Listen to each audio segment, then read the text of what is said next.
Dah hutang tu, pandailah bayar balik kan? Tapi kalau customer tak bayar balik, apa yang pemberi pinjaman akan buat? Diorang simbah cat merah dekat rumah ke?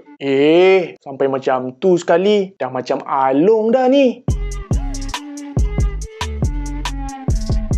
Jadi, apa yang diorang akan buat? Ada yang masih tak tahu apa hak-hak pelanggan kalau mereka membuat pinjaman dengan institusi kewangan. Hari ni, saya nak share macam mana bank, koperasi dan kredit komuniti ni kutip hutang kalau customer tak dapat bayar. Dekat Direct Lending, ada dua jenis pinjaman. Saya akan terangkan dulu untuk pinjaman bank dan koperasi. Pinjaman untuk kaki tangan kerajaan. Jika customer berjaya memohon pinjaman peribadi dengan bank, status permohonan dan rekod pembayaran akan terus masuk dekat dalam laporan SIKRIS. SIKRIS ni adalah laporan kredit yang merekodkan semua pembiayaan dengan bank. Laporan SIKRIS ni lah yang bank selalu tengok sebelum meluluskan pinjaman. Jadi kalau ada banyak pembiayaan yang tak dibayar, itu yang susah nak buat loan tu. Kalau buat pinjaman bank dan korporasi, kurang sikit possibility untuk customer gagal bayar balik pinjaman. Kerana untuk kaki tangan kerajaan, bayaran balik pinjaman adalah melalui potongan gaji angkasa. Namun, kalau customer tukar kerja atau tukar majikan, pemberi pinjaman akan hubungi customer untuk buat penolakan gaji di akaun baru angkasa. Kalau customer masih lagi tak bayar tunggakan dan tak dapat dihubungi, bank akan rekod tunggakan di laporan SIKRIS. Untuk pinjaman koperasi pula, ianya tidak akan direkodkan di SIKRIS sebab koperasi bukannya bank. Jadi, jika customer gagal membayar balik pinjaman, ianya akan direkodkan di laporan SITOS. Seterusnya, untuk pinjaman wang berlesen daripada